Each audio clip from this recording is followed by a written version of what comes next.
Magandang araw muli mga kaibigan at welcome sa paborito niyong programang tatalakay sa mga katanungan ng ating mga kababayan tungkol sa usaping legal. Dito lang yan sa Abogado ng Bayan. Tutulong sa bayan, di mag-aalilangan, tunay siyang manahimik. Ako po ang inyong Abogado ng Bayan, Attorney Hayes. At dito sa programang ito, nais nating magbahagi ng mga kaalaman ukol sa batas. Ngunit sa paraang mas madali at mas maintindihan ng marami nating mga kababayan. Susubukan nating gawing as easy as 1, 2, 3 ang batas. Sa araw na ito, tayo ay sasamahan ng ating bisita upang mapag-usapan at mabigyang linaw ang mga mistulang komplikadong usaping legal. Ang ating bisita ngayong araw na ito ay isang espesyal na guest. Isa sa mga haligi ng showbiz industry. Siya ay isang respetadong manunulat at siya ay isa ring batikang host ng iba't ibang programa sa radyo at telebisyon at ngayon ay may sarili na siyang digital show kung saan marami na din ang sumubaybay sa kanya ng mga netizens dahil sa kanyang straightforward takes sa mga sari-saring issue sa loob at labas ng show business. Please welcome, wag na nating patagalin pa ang nag-iisa, Nanay Jobert Socaldito. Wow! How are you, Attorney Hayes? Hi, Nay! I have missed you. I missed you to dati. Ikaw lang guest namin, ha? Sa OOTD namin ni Direct Oo Chops nga. Manansala. Now, ako na ngayon ang... Naku, Oo, sasalang niyo ako thank rito. you. Sana may alam akong konti. Oo naman, Nay. Oo, sa talino mo na, yung dami mo ngang alam, di ba? Sobrang Naku. thank you, Nay, that you're here. Alam mo sa introduction mo, parang feeling ko ako si Kuya Boy Abun. Gusto ko yan, Nay. Hindi na alam, starlet ang nakaharap mo. Anyway, Oo, how are Nay. you? Thank you, Nay. Kasi alam ko, institusyon ka sa showbiz at sa telebisyon. Kaya isang masaya at magalak na araw dahil ikaw ay nandito sa aming harapan at kasama namin ang mga sumubaybay sa iyo. Baka maniwala sila na institusyon ako. Siguro sa tagal ng panahon na pinanatili ko sa Institusyon na, Nay. showbiz. I look up to you. Thank you, thank you. Oo, Nay. Nay Jobert, dahil sa maraming issue ngayon na kinakaharap ang ating mga kababaihan at kalalakihan sa kanilang mga buhay pamilya. Oo. So, kaya ang topic natin ngayon, Nay, ay tungkol sa annulment. Oh, annulment. Mhm. So, ano ba talaga, Attorney Hayes, ang ibig sabihin ng annulment? Lalo in this country, our Philippines. Oo. So, mga kaibigan, napakaganda po ng tanong ni Nanay Jobert. Kaya huwag kayong aalis, magbabalik ang paborito niyong programang Abogado ng Bayan. Tutulong sa bayan, di mag-aalilangan, tunay siyang manahimik. Attorney Hayes, siya ang kasagutan sa ating mga katanungan. Siya ang maaasahan dahil siya si Attorney Hayes. Tutulong sa bayan, di mag-aalilangan, tunay siyang manahimik. Tutulong sa bayan, di mag-aalilangan, tunay siyang manahimik. Attorney Hayes, siya Nagbabalik na po ang paborito niyong programang Abogado ng Bayan. At bago po natin sagutin ang tanong ni Nay Jobert Socaldito, nais ko po munang pasalamatan ng ating mga supporters and sponsors, especially House of Bride PH for my suit. Ang ganda ng inyong mga tahe. Napakaganda talaga at napaka-fit. Ang ating makeup artist, si Reggie Rodriguez, ang songwriter and composer Revelo and Jack, my producers Velvet Media through spouses Evelyn and JJ Maghirang, our marketing, production, and wardrobe teams ng Velvet Media Productions, sa lahat ng ating mga sponsors, maraming salamat po sa inyo. Kayo po ang dahilan upang ma-air natin ang programang ito. Maraming salamat sa inyong tiwala. Ngayon ay balikan natin ang tanong ni Nanay Jobert Socaldito. Ano ulit yung tanong mo, Nay? Attorney Hayes, ano nga ba ang ibig sabihin ng annulment? Okay. So mga kaibigan, ang dami na pong nagtatanong kasi ano ang annulment. Ang annulment kasi, Nay, sa mata ng mga abogado at huwes, ito'y tinatawag nilang declaration of nullity of marriage. Okay? Or if the marriage is declared null and void.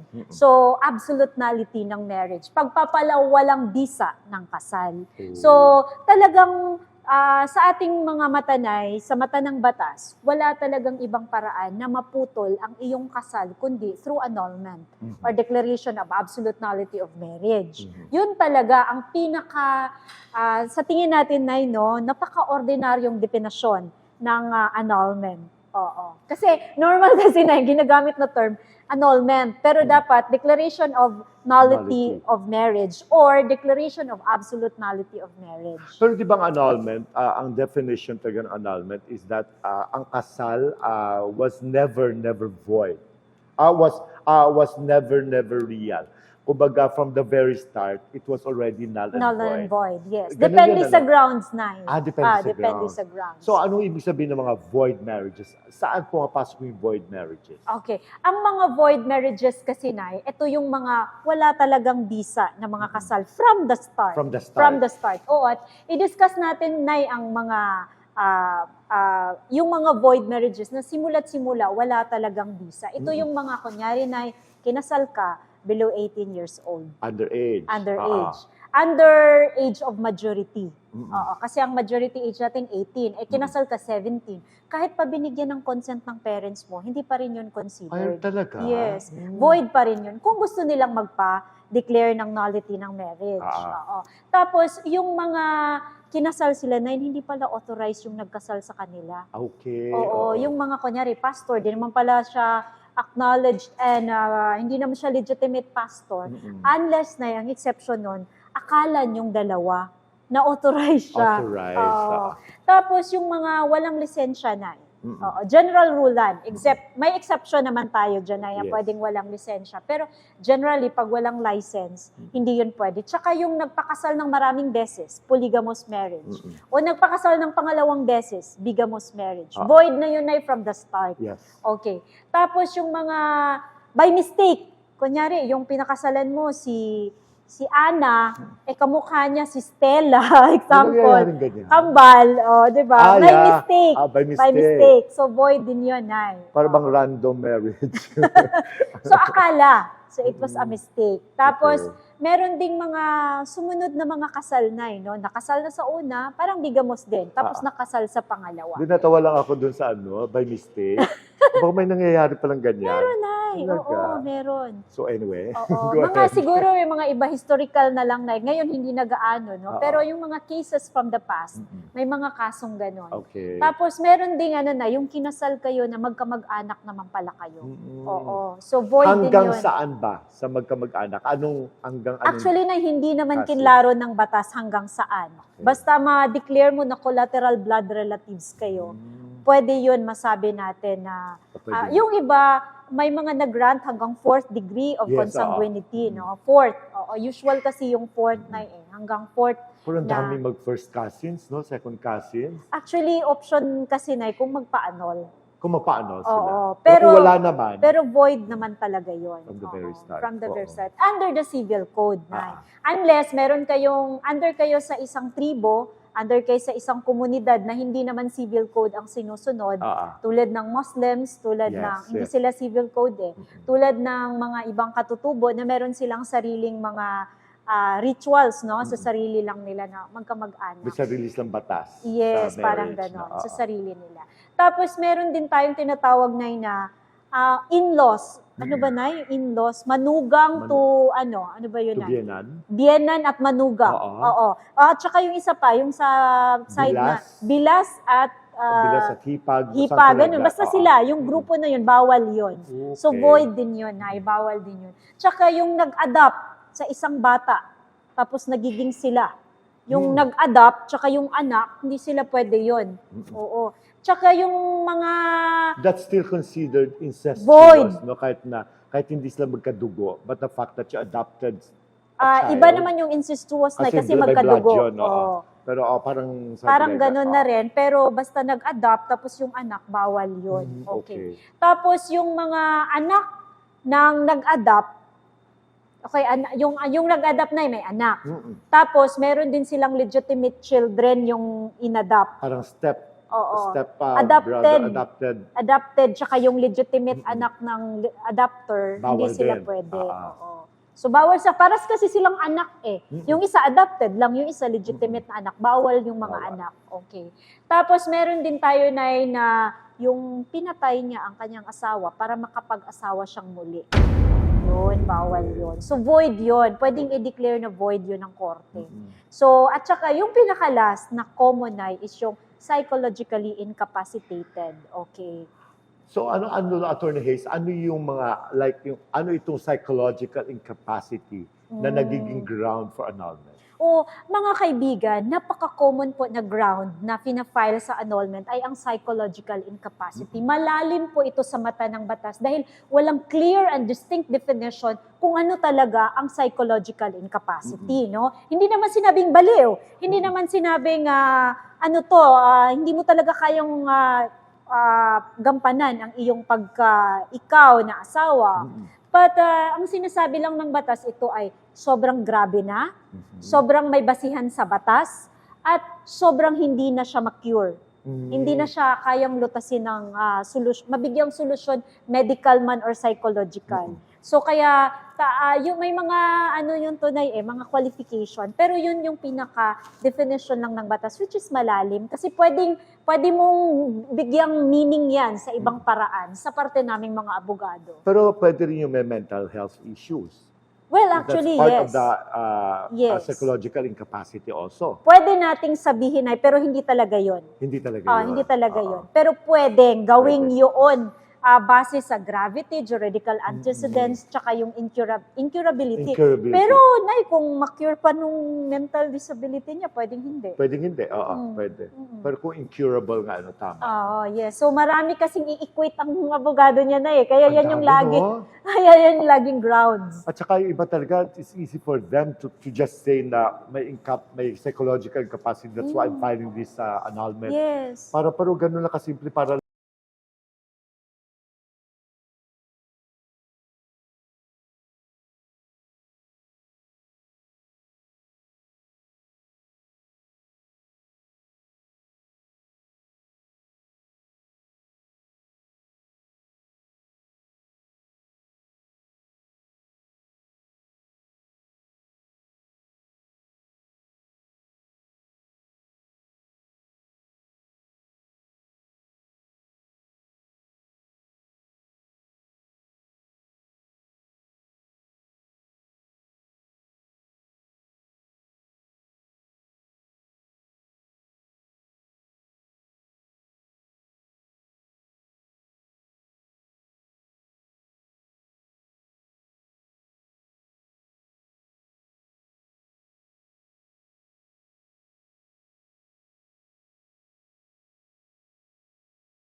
Hanggat hindi pa dineclare ng korte, kasi dadaan pa rin sa korte na may Yan yung problema. process. Kahit void na yung marriage mo, pero hindi pwedeng ikaw lang magsabi na void to kasi pangalawang marriage, magpakasal ako ulit. Hindi ka pwedeng magsabi na kailangan may court decision pa rin. That applies to the second marriage. Yes. Kung yung first marriage, halimbawa, hindi naman talaga siya... Yung first marriage, walang question Walang yun. Doon sa question yun. second. Sa second marriage Oo, lang. sa second marriage ang may question. kung halimbawa lang, for the sake of argument, halimbawa yung first marriage niya ay medyo pumasok doon sa void. Halimbawa kasi minor de edad, halimbawa. Tapos nagpakasal siya ulit thinking na ligtas siya kasi yung una naman void Oo. Unless Bigamos siguro pa rin declared by ay. court. Bigamos pa rin Bigamos yun. pa rin kasi parehas na dalawa pa rin ang kasal niya na existing. Yes, oo. Oo. Once hindi pa na-declare ng korte na ang kasal mo ay wala ng visa, existing pa rin yun. Kahit totoong alam nating walang visa kasi void, kasi below 18. Pero hindi pa dineclare ng korte It has to be declared by the Yes, court. kailangan may korte na Hoy, desisyon. alam nyo yan, ha? Kasi usong-uso yan. Kasi, void yung marriage namin kasi O fake may yung iba kasi sila lang nung nag-interpret na, hindi. It should be the court who will Should be the interpret. court. And then there should be a court decision. Oo. Yes, oo. Yun. Naku, naintindihan ko yan, ha? Ngayon naintindihan ko lalo. Kung tulad yan, yung mga presumptive death na ito, yung mga sinasabi about presumptive death, ano ibig sabihin yan? Ganito kasi, Nay, no? Pwede nating sabihin, Nay, na yung tao nawala na ng 4 na taon. Oo. Tapos alam mo sa isip mo na talagang totoo na nawala na siya, namatay na siya. Kasi tulad nung sinabi natin, Nay, na may kunyari, no, na nalunod. Mm-mm. Kasama naman siyang sumakay sa barkong yon tapos nawala. Eh di, hindi na siya nakita ng 4 years. Ibig sabihin, talagang patay na siya. May naalala kong kwentong ganyan. Si Senator Tulfo, si Raffy Tulfo, para bang yung kanyang former wife, many years ago, yung na-mention na, naikwento niya yan, naikwento yan sa isang, may nabasa ako na parang in-assume that he was dead. That's why she remarried, something like that. Parang, or siya nag-remarry, parang something like that. May ganun siyang kwento Pero yung pala buhay. Yung pala buhay. So, paano, ano mangyayari doon? Actually, Nay, kapag kasi nag-resurrect ang wife, totoo Oo. naman palang, kasi Nay, hindi ibig sabihin 4 years na nalunod, kunyari, nalunod yung barko, no? At well-founded belief, talagang alam mo Na wala na siya. wala na siya dahil kasama siya doon. Although, hindi nakita ang katawan, hindi nakita naman na namatay siya, pero alam mong kasama siya doon sa barko na yun. Kaya, ang gagawin nyo na, ipa-file pa yun sa korte for presumptive death. Ikaw magpa-file. Ipa-file. naiwan. Yung naiwan, ipa-file nyo sa court. Sasabihin niya, you will be presumed dead para I can remarry. Okay? Ay, 4 years. 4 years na. Pero kung ikaw talaga ay nasa danger of death, kunyari sumabak sa gera, talagang may storm na malaki, talagang ano ka doon, danger of death, 2 years lang pwede na. Pero again, hindi pwedeng ikaw lang magsabi na hindi sumabak sa gera yun, kaya namatay siguro yun. Hindi pwede. Still, there should be a presumptive death coming from the court, which is a decision, an order na, sige, pwede ka nang mag-remarry kasi presumptively death na yung asawa mo, ganon. Example, umuwi sa bahay, patay na. Hindi, umuwi sa bahay, Patay na, nailibing, whatever. Yung the legal, halimbawa, namatay ang husband, halimbawa. Tapos, nailibing, tagang nandun naman, publicly it was announced, it was known that he's dead already.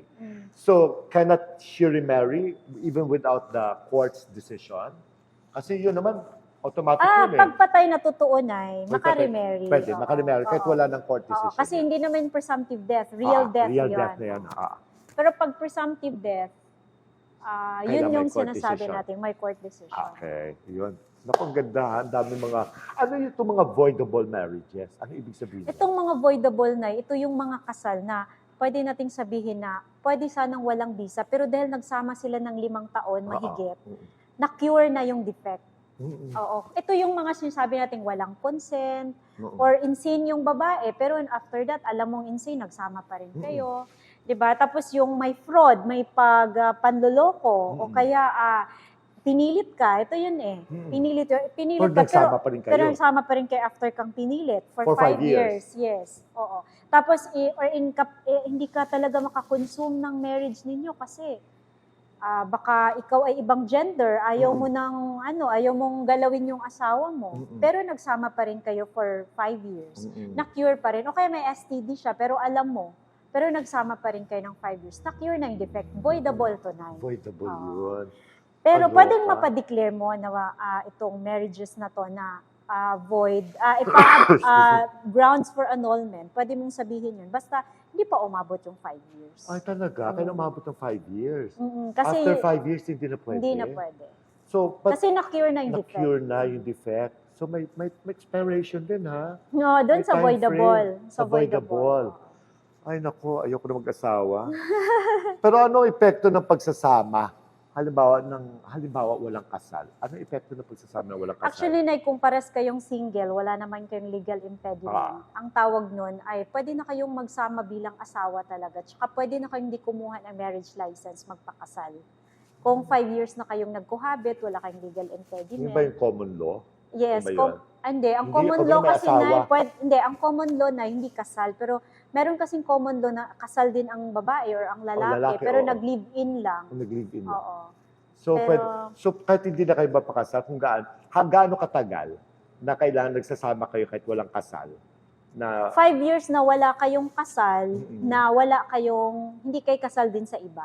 single kayo Single pa rin. kayo pareho, live kayo together for 5 years. Yun ang masasabi nating legal cohabitation. Legal cohabitation. Oo. So, pwedeng hindi kayo kumuha marriage license, magpakasal kayo, automatic pwede. I see. Naintindihan Or, ko. yung inyong mga ari-arian, meron din yung grounds na pwedeng fair ang paghati doon. Dahil wala naman kayong obligasyon sa iba.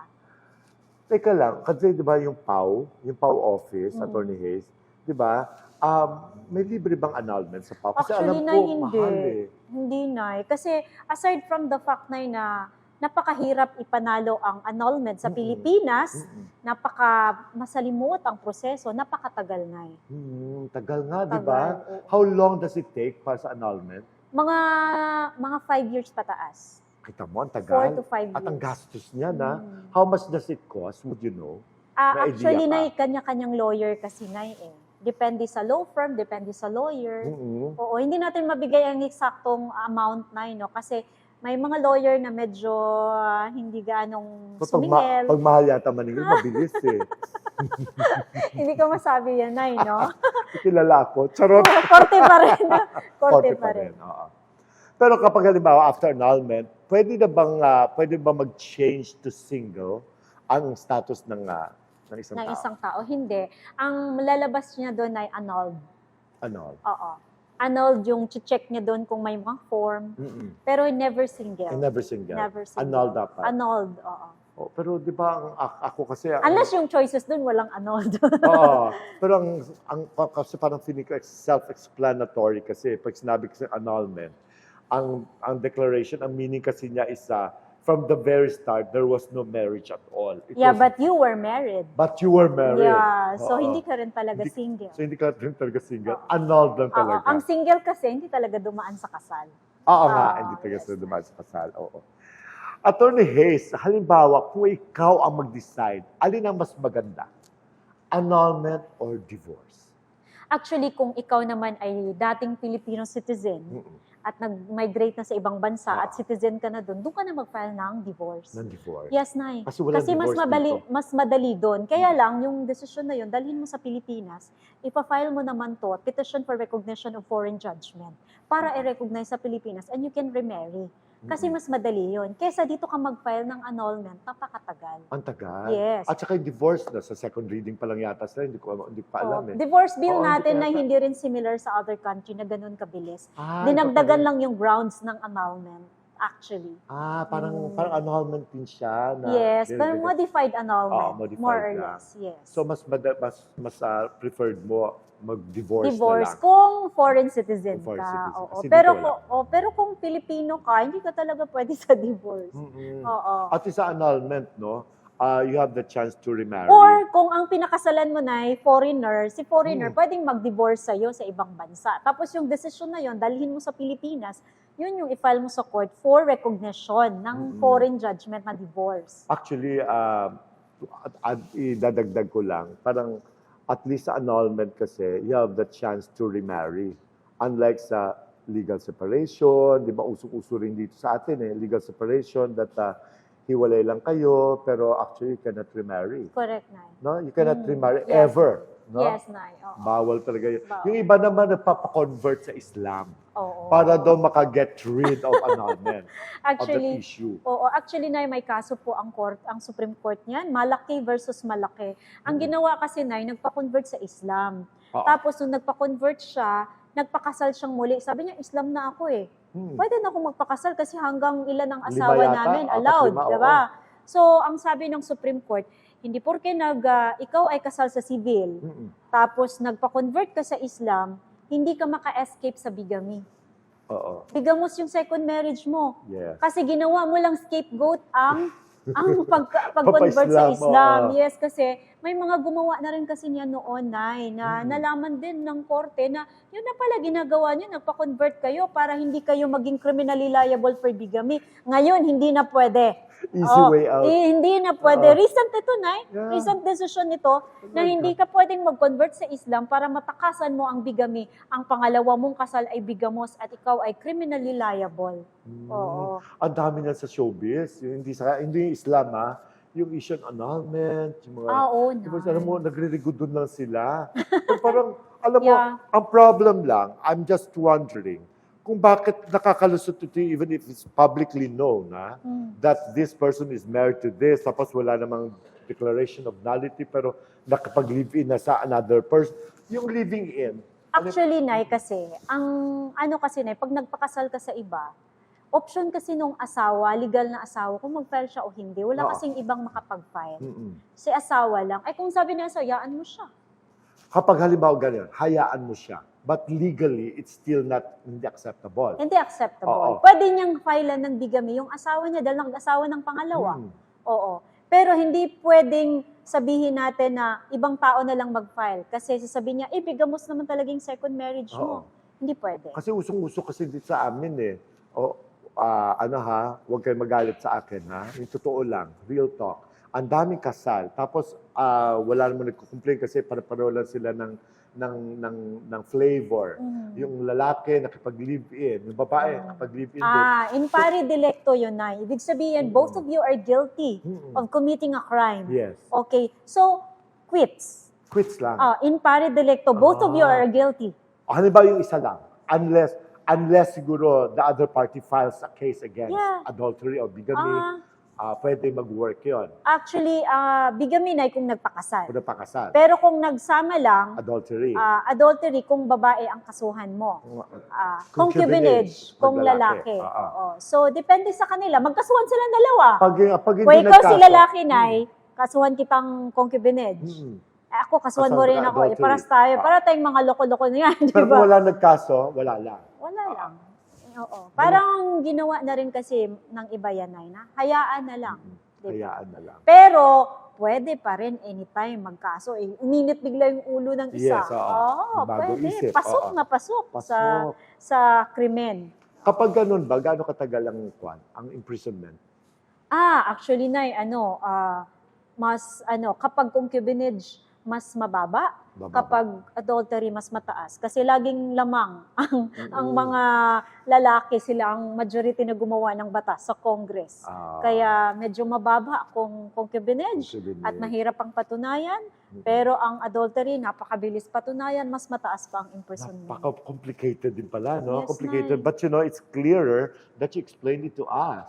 It's clear that you explained it to us, Oo Attorney nga. Hayes. Sana, Nay, matulungan nating i-interpret yung Yes. kanilang mga nasa isip nila, kahit papano. Pero po mga kaibigan, dalawa po ang ating episode sa annulment dahil napakahaba po nito. Kaya Nay, maraming salamat sa pagbisita mo. Sobrang kami po lahat ay natutuwa dahil natalakay natin ang batas na kasama ka. Oo. Maraming salamat. Babalik ka pa, Nay, ha? For Of the course. episode 2, Yes. for annulment. Kasi Sure. mahaba pa to. Marami pa tayong pag-uusapan. Sige. I hope you can join us again, Thank you, Nay. Attorney Hayes. I will be here. It's my pleasure. Alam mo, Oo. marami akong natututunan while we're Oo. talking. And now you can plug na rin Yeah. yung kung anong pinagkaabalahan mo, Nay. O nga, aside from Abogado ng Bayan, ni Attorney Hayes, no, napakagandang programa because, nalilinawan tayo ng mga legal definitions ng mga bagay-bagay na nagaganap sa ating mabuhay.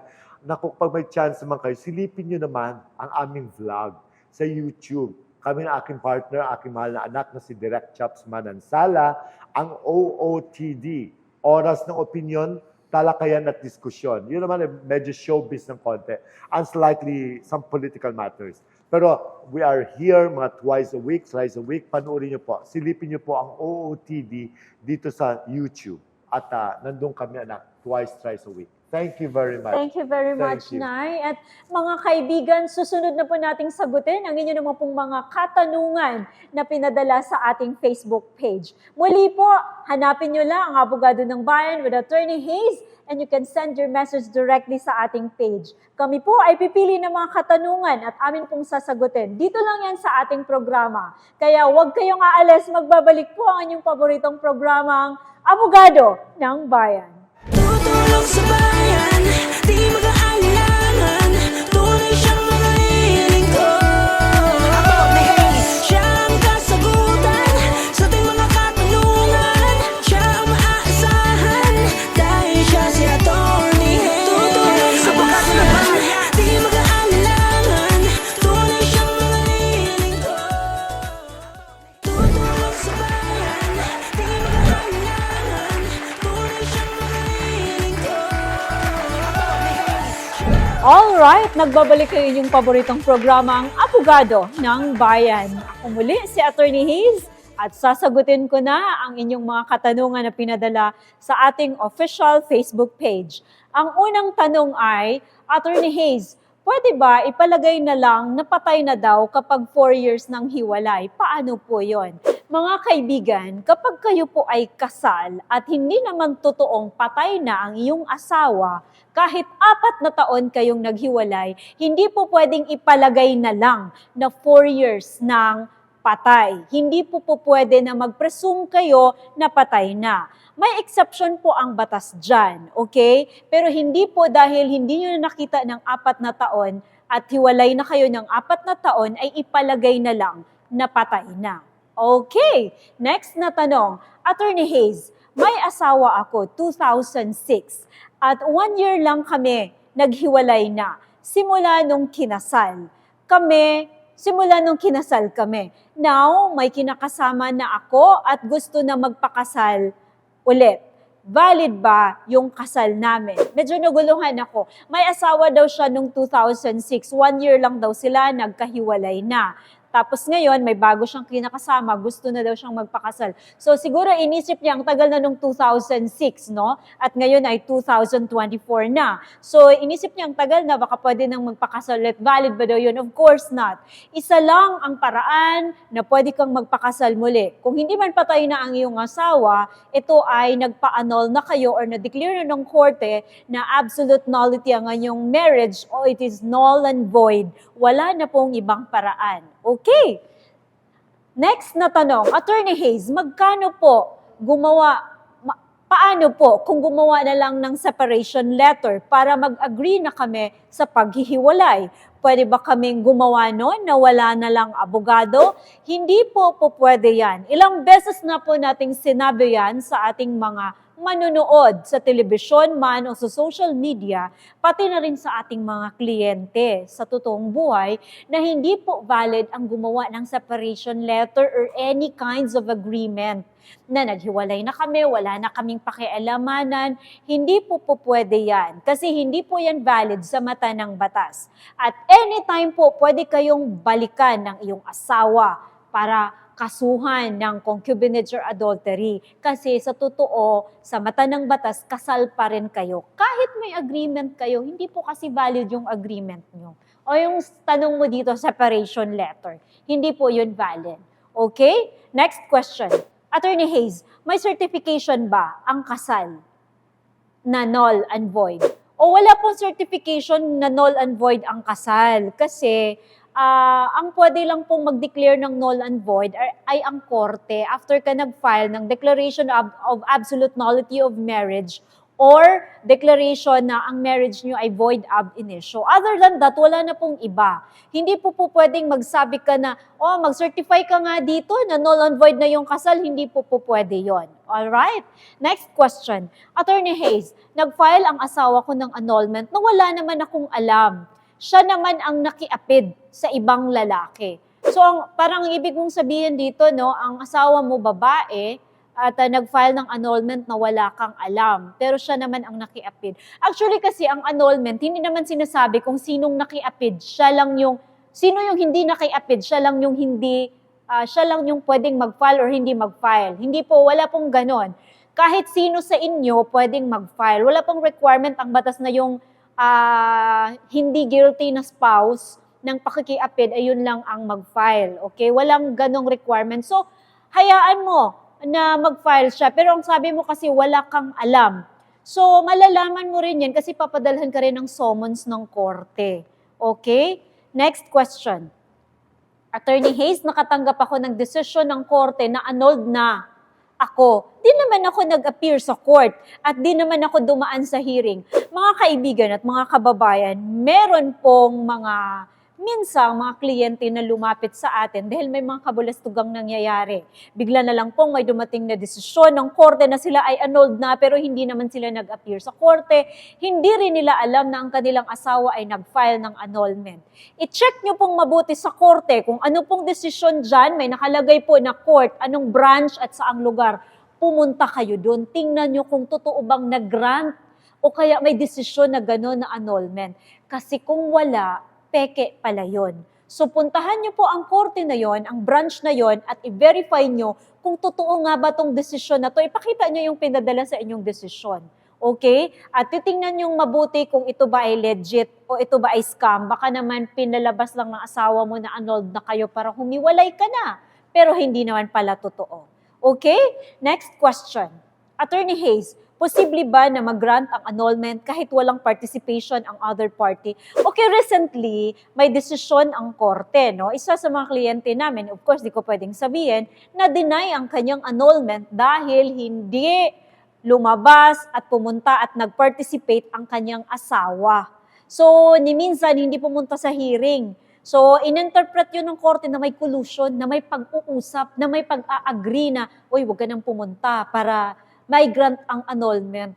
Pero sa totoong buhay, hindi po yan totoo dahil ang korte, siya mismo, ang state, ang government, represented by the Office of the Solicitor General, ay kukontra talaga sa annulment dahil tayo ay katolikong bansa. Pinoprotektahan natin ang mga pamilya at ang kasal. Bawal kung pwede man na, pwede pang pigilan ang paghihiwalay, pipigilan yan ng ating Estado sa pamamagitan ng Office of the Solicitor General. Kaya lalo na yan, hindi nag-a-appear sa korte, mas lalong madidismiss yan. Okay? Next question. Attorney Hayes, gusto mag-file ng asawa ko ng annulment kasi 7 years na kaming hiwalay. Eh di okay lang. Pero gusto ko lang din sabihin mga kaibigan, hindi po requirement kung ilang taon na kayong hiwalay bago kayo mag-file ng annulment. May specific grounds po ang batas kung ano lang yung mga kadahilan ng mag-file kayo ng annulment. Okay? Isa na doon ay ang psychological incapacity. Pero hindi lang yun ang dahilan, marami pa. Isa lang dyan ang psychological incapacity. Pero walang requirement doon na porke ilang taon na kayong hiwalay, 20 years, 30 years, 50 years na kayong hiwalay, pwede na kayo magpa-annul. Walang requirement.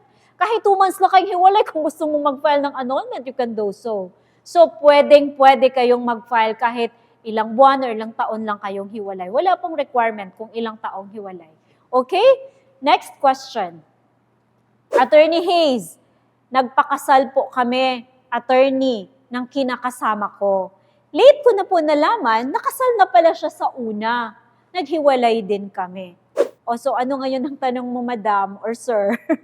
Ang tanong mo ba, valid ba yung kasal nyo? Well, ang inyong kasal ay sa mata ng batas nag-i-exist pa rin. Pero pwede mo siyang kasuhan ng bigamy.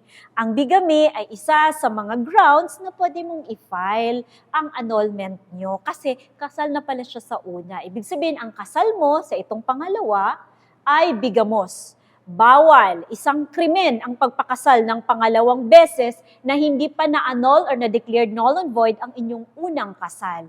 Okay, baka yun ang gusto mong itanong, ha? Kasi kulang ang iyong tanong eh. Another question. Attorney Hayes, pinilit lang kami dati magpakasal. Pwede ba yun ground sa annulment? Wala po sa ground ng annulment na pinilit lang sila, kaya ito ay pwede ng ground sa annulment. Isa pa, kung nagsama naman kayo pagkatapos ng kasal, ay talagang valid pa rin ang inyong kasal. Kung ang tanong mo kaya dito na dugtong ay valid ba ang inyong kasal? Or pwede ba kayong magpa-annul based doon sa pinilit lang kayo? Medyo malabo kasi dapat malaman natin ang buong istorya. Ano nga ba ang klaseng pagpipilit? Meron bang kutsilyo sa gilid mo? Meron bang barel? Babarilin ka ba kapag hindi ka pumirma or pumunta sa kasal? Medyo malabo po ito. But generally, ang pagpipilit na ipakasal ay hindi po ground sa annulment. Alright, next question. Yung kinasal kasi kami, dinaya ko ang apelyido niya. So, dinaya mo yung apelyido ng asawa mo. Para wrong spelling. Bale, naging iba ang apelyido niya. Legal pa rin ba ang kasal namin? Oo naman. Legal ang kasal nyo. Hindi porke dinaya mo ay invalid na yung kasal nyo. Kasi syempre, nag-submit ka rin naman ng birth certificate ng magiging asawa mo. Ikaw lang ang nandaya. So, ikaw yung pwedeng kasuhan kasi ikaw yung nandaya. Pero hindi ibig sabihin nun, invalid na yung kasal nyo or declared null and void na yon. Ikaw yung may kasalanan dito, ikaw dapat ang managot sa batas. Okay? Pero hindi yun ground sa annulment yung ginawa mo. Okay, another question. Attorney Hayes, 15 years na kaming nagsama ng lalaki. At ang asawa niya biglang sumulpot. So yung inaasawa mo may dating asawa. At sinasabi, kakasuhan daw niya kami. Pwede ba yun? Of course, yes. Bakit?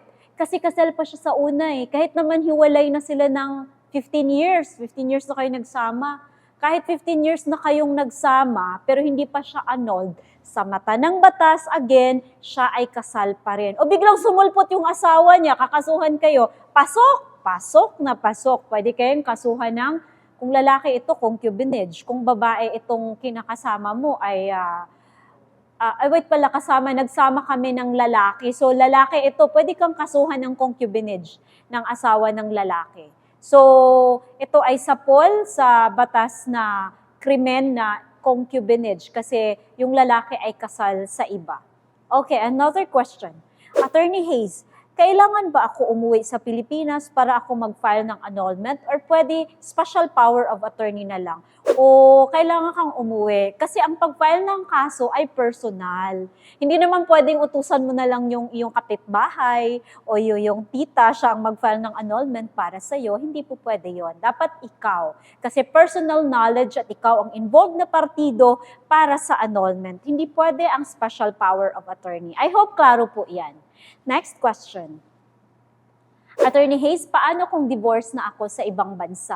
Okay, ito ay maraming mga tao na divorce na sa ibang bansa at nagtatanong sila kung valid ba yung divorce. Depende. Number one, kung ikaw ay dating Pilipino na nagiging US citizen na or foreign citizen ka na at doon ka nagpa-divorce, valid na yon. Pero, hindi automatic ang validity ha. Kailangan i-file mo pa sa Pilipinas para i-acknowledge yung divorce doon. Ang tawag po yan ay Petition for Acknowledgement of a Foreign Judgment na i-acknowledge ng Pilipinas, ng korte sa Pilipinas na divorced ka na talaga doon at valid yung divorce doon kaya dapat valid din dito para makapagpakasal ka muli. O kaya ma-erase ang iyong kasal dito sa Pilipinas, okay? Or ma-annotate sa iyong marriage certificate that your marriage before has already been divorced or declared by the court sa ibang bansa na wala ng visa. Okay, next question. Attorney Hayes, yung asawa ko, wala na akong komunikasyon at wala na rin akong kaalaman kung buhay pa siya. Pwede ba akong magpakasal muli? 27 years ago na po yun. Actually, mga kaibigan, hindi po automatic na hindi mo na nga nakita ang isang tao, yung asawa ng ilang taon, ay pwede ka nang magpakasal muli. Siguro kung siya ay nasa barko at yung barko na yun na ibalitang nalunod, o kaya siya ay nasa gera at naibalita na yung lugar na yun during the gera ay may patayan at hindi mo na siya nakita, nasa danger of death siya. So, kung 4 years lang yun na nasa danger of death siya at hindi mo na talaga nakita, feeling mo nakasama siya doon sa patayan na yon, sa pagkalunod, sa gera, pwede nating masabi na ipa-file natin sa korte for presumptive death. Sa mata ng batas, dinideclare natin siyang patay. Pwede yon. Pero yung wala mo ka lang alam, hindi na kayo nag-communicate ng 27 years, di mo lang alam saan siya, wala namang danger of death sa kanyang buhay. Hindi po ibig sabihin nito automatic, pwede nang magpakasal kang muli. Okay? Next question. Grounds po ba ng annulment, Attorney Hayes, ang pambababae ng asawa ko? May ebidensya pa ako nang nagpalitan sila ng I love you. Oo, mga kaibigan, isa pong masakit na katotohanan ito dahil kahit po ang iyong asawa ay nambababae, hindi po ito grounds ng annulment. Kahit nagpalitan pa sila ng I love you at naghalikan sa harap mo, hindi pa rin to grounds ng annulment. Okay, diniscuss po natin ang mga grounds ng annulment at hindi po kasama na ang pangangaliwa ay ground ng annulment. Alright, next question. Attorney Hayes, may kilala ako at may iba na rin ang asawa. May kilala ako at may iba na rin siyang asawa. Pwede ba kami magpa-annul? Parang magulo ito, no? Pwede ba sabihin siya naman yung unang nag-abandon na sa amin, kaya ako'y nakahanap ng iba? Yung asawa mo, may asawa na ring iba pati ikaw, pero siya yung unang nag-abandon na sa inyo. Ang ibig mo bang sabihin, pwede ka na bang magpa-annul? Actually, ang sabi ko nga sa inyo, marami po ang grounds ng annulment, pero ang pangangaliwa ay hindi po isa-isa doon. So, pwede nating i-prove sa ibang mga grounds na pwedeng ipa-annul yung kasal niyo, pero sa ibang grounds, hindi doon sa pangangaliwa, no? So, nakahanap na siya ng iba, nakahanap ka rin, quits na kayo. Kumbaga, in pare delicto, ang tawag niyan sa batas, parehas kayong may kasalanan. So, hindi siya pwede mag-file sa'yo dahil may kasalanan siya, hindi ka rin pwedeng mag-file dahil makasalanan siya, paras kayo. Kaya yung iba dyan, pag may kanya-kanyang pamilya, hindi na nagpa-file. Kasi paras naman silang may mga kasalanan. Pero kung biglang magdesisyon ang isa na mag-file siya, ay pasok pa rin. Bakit? Sa mata ng batas, kasal pa rin sila eh.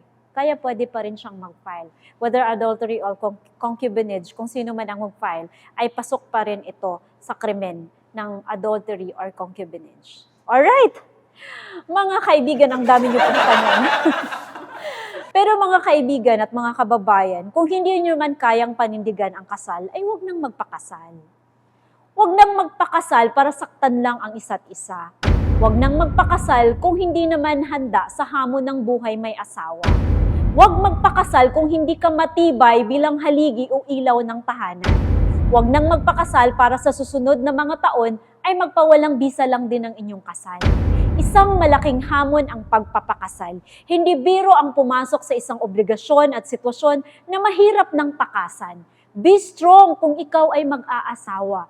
Tiyaking kaya mong panindigan ang inyong sumpaan sa harap ng Diyos at sa tao. Kapag hindi kaya, wag na. Kawawa ang mga anak nyo. At mga kaibigan, dito na po nagtatapos ang ating episode. Kami po ay nagpapasalamat sa inyong palaging pagsusubaybay at inaasahan po naming makakasama kayong muli sa aming mga susunod na mga episodes. Muli po, ako po si Attorney Hayes ang sasagot sa inyong mga katanungang legal dahil ako ang inyong abogado ng bayan. Tutulong sa